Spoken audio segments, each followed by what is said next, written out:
아멘. 희년의 나팔을 불어라, 희망이 시작된다. 우리 희년의 기도를 하나님께 함께 드리겠습니다. 시작. 희년의 하나님, 주의 성령이여 임하소서.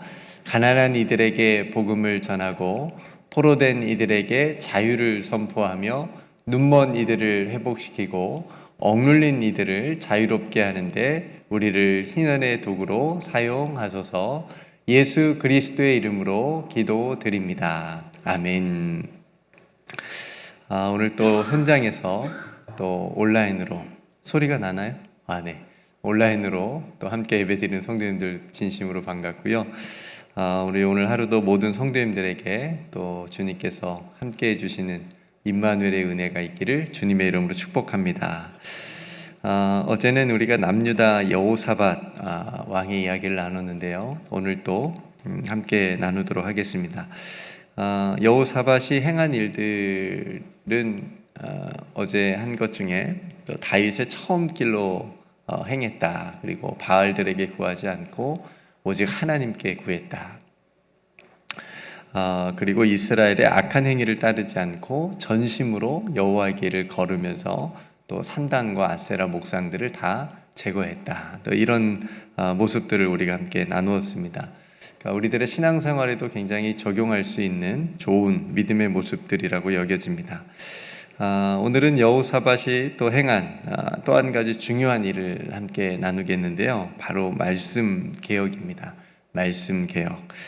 그러니까 여호사밧은 개인적인 신앙뿐만 아니라 왕으로서도 백성들을 영적으로 성장시키는 데 굉장히 도왔고 또 그것을 위해서 힘썼다라고 하는 것을 우리가 오늘 본문을 통해서 알 수가 있습니다. 그 방법이 바로 하나님의 말씀을 바르게 가르치는 겁니다. 7절에 보면 왕위에 오른 지 3년째 되었습니다. 그러니까 이제 나라가 어느 정도 굉장히 더욱 안정화되어 가고 또 튼튼해져 가고 있는 시점이거든요. 그리고 부와 영광까지 있었다고 어제 나누었는데 이럴 때 조심해야 되는 게 교만이잖아요. 이럴 때 조심해야 되는 게 마음이 해해지는 겁니다. 근데 여호사밧 왕은 넘어지지 않고 오히려 백성들의 영적인 상태를 이렇게 돌아보는 기회로 삼았다라고 하는 거죠. 그러면서 이제 말씀 프로젝트라고 할 수 있는 이 프로젝트를 국가적으로 실행하는 것을 우리가 볼 수가 있습니다. 그러니까 오늘 말씀을 보니까 전략적으로 방백들과 레위 사람들과 그리고 제사장들까지 함께 유다의 여러 성읍으로 이제 보내게 됩니다. 그러니까 그들의 이름들이 오늘 본문에 잘 기록해주고 있는데요. 그들이 한 일이 뭐였나요? 9절 말씀에 보니까 그들이 여호와의 율법책을 가지고 유다에서 가르치되 그 모든 유다 성읍들로 두루다니며 백성들을 가르쳤다. 이렇게 기록하고 있습니다. 방백들은 어떤 사람들이냐면 행정가들입니다. 당시에 그 성읍의 리더들, 지도자들이라고 할 수 있고요. 레위 사람들과 제사장들은 우리가 아는 대로 제사 드리는 거, 그리고 예배 드리는 거, 그리고 하나님의 말씀, 율법의 전문가들이라고 할 수가 있는 거죠. 그러니까 이렇게 세 부류의 사람들을 조직을 잘 해가지고 성읍마다 돌아다니면서 뭘 하겠다고요? 하나님의 말씀을 잘 가르치게 했다라고 하는 거죠. 그러니까 환상적인 팀워크이라고 할 수가 있습니다. 방백들은 백성들의 어떤 행정적인 어떤 민원들, 어려움들을 잘 해결해 주는 일을 했을 거고, 또 레위 사람들과 제사장들은 백성들의 어떤 예배, 잘못된 예배를 드리지 않나 이렇게 또 살펴보면서 또 바른 지도를 하고 또 말씀을 잘 가르치면서 백성들의 영적인 성숙을 도울 수 있다라고 하는 거죠. 여러분 전문가가 굉장히 중요하지 않습니까? 그렇죠? 한참 목회자의 어떤 인기가 굉장히 높았을 때가 있었어요. 여러분들 인정하실지 모르겠지만 목사가 의사보다 더 신랑감이 더 1위였던 적이 있었습니다. 아주 전에 몇십 년 전에. 지금은 뭐 신학교 없어지고 있습니다. 인기가 이렇게 떨어졌는지 왜 모르겠어요. 그러니까 굉장히 신학교도 안 가고 그런데 그래서 한참 인기가 많았을 때는 3개월 해도 목사가 될 수 있는 그런 속성, 단기 속성 코스도 막 여기저기 막 생겼습니다. 그러니까 굉장히 부작용이 많죠. 신학교 나오고 신대원 나오고 또 뭐 의사처럼 레지던트처럼 또 교회 가서 사역하면서 이렇게 하는 실습하는 또 2년도 있고, 그러면서 또 목사고시도 보고 이제 이렇게 단계를 거치면서 목사 안수를 받게 되는데 3개월 만에 해가지고 이렇게 그 단계를 거쳐도 부족한 면이 많은데 3개월 만에 목사가 되면 얼마나 더 부족하겠어요. 전문가라고 할 수가 없잖아요. 여러분들 집을 짓는데 그 전문가한테 집을 맡겨야지, 그냥 이제 막 3개월 망치질 배운 사람한테 집을 맡기면 그 집 그냥 무너지지 않겠습니까? 그러니까 그런 것처럼 전문가가 굉장히 중요하다. 의사도 우리가 의사 자격증이 있는 면허증이 있는 사람에게 가서 우리의 몸을 신뢰하면서 맡기는 거지, 그냥 뭐라고 하죠? 가라라고 하나요? 그렇게 딴 사람한테 우리의 몸을, 건강을 맡기는 건 너무너무 위험한 일이지 않겠습니까?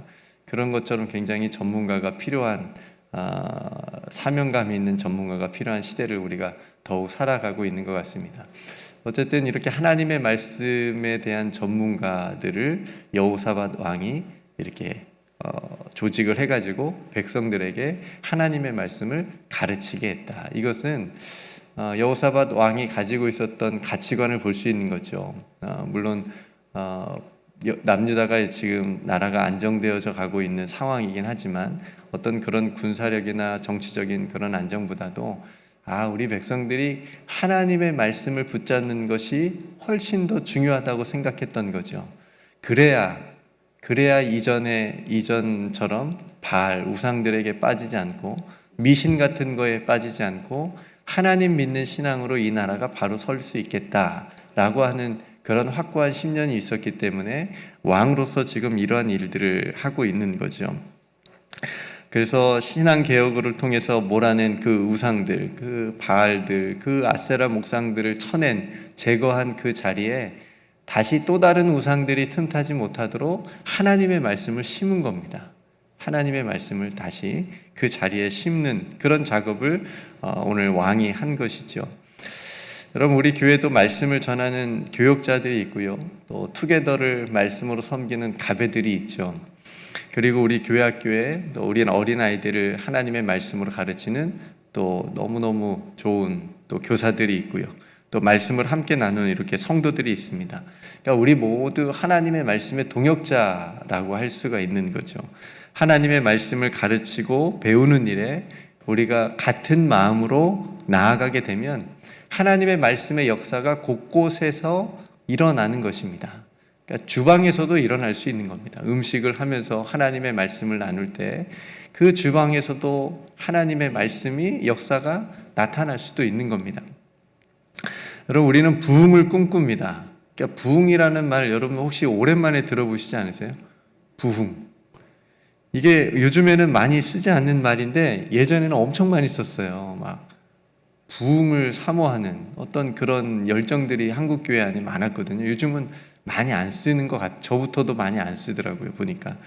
그러니까 저 어렸을 때 기억으로 생각해 보니까 짧게는 3일, 길게는 일주일 내내 새벽, 오전, 오후, 저녁, 그때 강사님이 어떻게 그렇게 했는지 모르겠어요. 아무튼 그렇게 모여가지고 뭘 했어요? 부흥회 했어요. 이제 심령 부흥회, 뭐 말씀 사경회, 그 제목으로 그렇게 많이 모여가지고 성도님들하고 하나님의 말씀을 이렇게 사모하면서 들었던 그런 기억이 있습니다. 여러분, 부흥의 핵심이 뭘까요? 언제나 하나님의 말씀이 있습니다. 진정한 회심하는 것 또한 하나님의 말씀을 듣고 일어나는 겁니다. 우리가 하나님께로 회개하고 돌아가는 것 또한 하나님의 말씀을 들었을 때 일어나는 하나님의 전적인 역사고 은혜라고 하는 것이죠. 물론 일시적인 좋은 신앙 프로그램도 필요합니다. 수련회 같은 거, 또 단기 선교 같은 거. 이런 프로그램을 통해서 우리가 도전을 받을 수 있어요. 감동을 받을 수 있습니다. 이게 유지되려면 하나님의 말씀이 기반이 돼야 돼요. 하나님의 말씀이 동시에 함께 가야 그 감동이, 그 도전이 삶에서 계속 유지될 수 있습니다. 저 이제 중고등학교 때 수련회 갔다 오면 은혜를 뜨겁게 받잖아요. 갔다 오면 이제 부모님들이 하는 말이 있어요. 야, 너 수련회 가서 받은 은혜 작심 3일. 3일 지나면 똑같이 옛날로 돌아가는 그런 모습들 때문에. 근데 그 수련회 받은 은혜, 어떤 그 선교에서 받았던 도전들이 계속되려면 하나님의 말씀을 통해서 계속 이루어질 때 그게 진정한 부흥으로 이어질 수 있다라고 하는 것을 우리가 다 알고 있습니다. 그래서 여러분, 항상 부흥의 시작은 하나님의 말씀으로부터 시작된다는 거. 하나님의 말씀이 없는 부흥은 그냥 안개와 같다라고 하는 거, 그냥 쉽게 언제든지 거칠 수 있다라고 하는 것이죠. 그래서 여러분, 초대교회 부흥을 한번 생각해 보십시오. 초대교회 부흥이 언제 일어났습니까? 하나님의 말씀이 흥황할 때, 하나님의 말씀이 막 능력 있게 퍼질 때, 증거될 때, 선포될 때. 물론 사도들이 기적을 많이 행했잖아요. 그 기적도 부흥의 도구입니다. 하나님의 말씀이 핵심이라고 하는 거죠. 하나님의 말씀이 흥황할 때 부흥이 일어났다고 하는 거. 그러니까 여호사밧 왕이 이것을 분명히 잘 알고 있는 왕이었다라고 하는 거죠. 하나님의 말씀이 바르게 세워질 때 백성들이 더 이상 우상에게, 미신에게 빠지지 않고 영적인 부흥을 경험할 수 있다라고 하는 것을 알았기 때문에 백성들을 하나님의 말씀으로 올바로 교육하는 것이 얼마나 시급하고 중요한 것인지를 깨달아서 이렇게 리더들과 레위 사람들과 제사장들을 통해서 배우게 했다라고 하는 거죠. 여러분, 오늘 하나님의 말씀을 들을 수 있는 기회는 옛날보다 훨씬 더 좋아졌습니다. 그죠? 옛날 부흥회처럼, 말씀 사경회처럼 막 어디 멀리 가서, 교회 가서 그렇게 모여서 듣지 않아도 여러분 집에서 유튜브를 통해서 얼마나 좋은 목사님들 설교를 들을 수 있는 기회가 있습니까? 그런데 그 부흥의 사모함이나 말씀의 사모함은 그만큼 그 예전처럼 같은가? 이렇게 생각해 보면 그렇지 않은 것 같아요. 그때 말씀을 사모해서 막 가서 듣고, 아침에 듣고, 새벽에 듣고, 저녁에도 듣고, 그런 그 사모함이 지금 훨씬 더 말씀의 홍수 속에서 살아가는 이 시대에 정말 그 사모함이 동일하게 있는가? 우리가 한번 생각해 보면 그렇지 않은 것 같다라는 안타까움을 느끼게 됩니다. 감사하게도 우리 교회는 그래도 코로나를 거치면서 말씀에 집중할 수 있는 샘바이블 클럽을 하나님께서 선물로 주셔가지고 많은 성도들이 하루에 1시간 정도는 말씀을 가까이 하는 시간을 가지고 있습니다. 이거라도 없었으면 어쩔 뻔했어 라는 생각이 들 정도로 너무너무 감사한 프로그램이라고 생각이 되어집니다. 여러분, 하나님의 말씀이 여러분들의 삶에 어떤 영향을 끼치고 있습니까? 어떤 변화를 가져오고 있습니까? 어떤 놀라운 새로운 어떤 큰 것만 부흥이 아니고 정말 하나님의 그 말씀, 한 구절 말씀이 내 삶에 딱 들어와서 내 삶을 움직이고 내 마음을 움직이고 변화시킨다면 그게 부흥인 겁니다. 우리 안에 부흥이 일어나고 있는 겁니다. 하나님의 말씀을 통해서.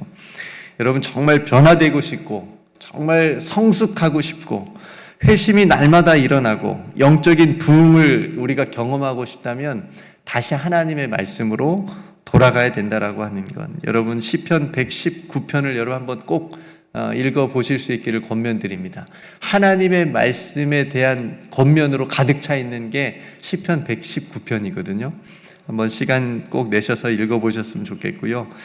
하나님의 말씀이 우리 안에서 정말 부흥이 일어나게 하는 하나님의 능력이 된다라고 하는 것, 우리가 함께 기억했으면 좋겠습니다. 히브리서 4장 12절 말씀, 하나님의 말씀은 살아있고 활력이 있어 좌우의 어떤 날쌘 검보다도 예리하고 혼과 염과 및 관절과 골수를 찔러 쪼개기까지 하며 또 마음의 생각과 뜻을 판단한다, 이렇게 우리에게 권면해 주고 있습니다. 또 시편의 시인은 하나님의 말씀이 뭐보다 달다고요?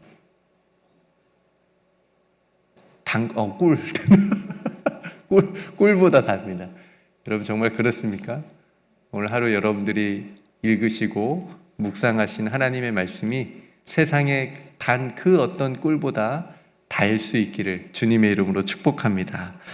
오늘도 하나님의 말씀을 통해 내 안에 깊이 숨어있는 죄가 깨달아지고 그래서 하나님 앞에 회개하게 되고 우리의 세상적인 가치관이 하나님의 나라의 가치관으로 싹 바뀌게 되고 세상을 옳게 분별할 수 있는 지혜를 하나님의 말씀을 통해서 얻게 되고 그래서 하나님의 뜻에 순종할 수 있는 저와 여러분들이 될 수 있기를 주님의 이름으로 축복합니다.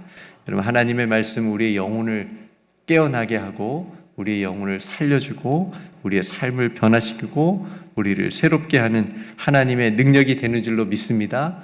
여러분, 가정에 하나님의 말씀이 있기를 원합니다. 그러면 반석 위에 세워진 집이라고 말씀해 주셨습니다.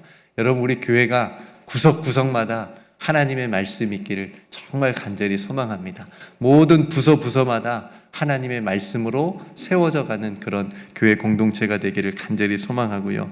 마지막으로 제가 예수님이 하신 말씀 중에 좋아하는 말씀이 있는데 이겁니다. 듣는 자는 살아나리라. 듣는 자는 살아나리라. 요한복음에 있는데 읽으시다가 한번 찾으시면 밑줄 한번 쫙 그어주시면 여러분들도 살아나게 될 줄로 믿습니다.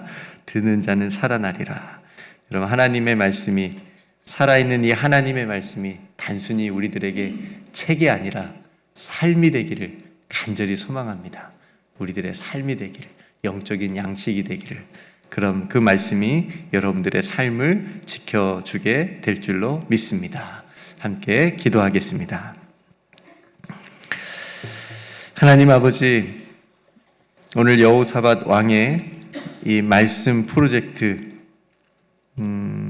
이 말씀 개혁을 통해서 진정한 부흥이 말씀으로 돌아가는 또 말씀의 회복에서 시작된다라고 하는 것을 우리가 다시 한번 깨닫습니다. 하나님, 저희들의 삶이 말씀 위에 굳건히 서게 하여 주시옵시고 하나님의 말씀을 늘 가까이 하여 묵상하게 하여 주옵소서. 하나님의 말씀이 우리의 영혼을 살려주는 줄로 믿습니다. 하나님의 말씀이 우리의 삶을 변화시키는 능력이 있는 줄로 믿습니다. 하나님, 우리 사랑하는 성도들이 하나님의 말씀과 능력을, 그 은혜를 날마다 경험하며 살아가게 하여 주옵소서. 우리 교회가 말씀을 바르게 가르치는 공동체가 되게 해주시고 배우게 하여 주시옵시고, 그래서 우리 모든 성도들이 하나님의 말씀 안에서 함께 성장하며 성숙하여지는 귀한 은혜를 누리게 하여 주시옵소서. 우리 사랑하는 성도들 오늘 하루 살아가는 그 모든 순간순간에 하나님의 말씀이 들려지게 해 주시옵시고 말씀으로 인도함 받는 귀한 하루가 되게 하여 주옵소서. 우리 구주 예수 그리스도의 이름으로 간절히 기도드리옵나이다. 아멘.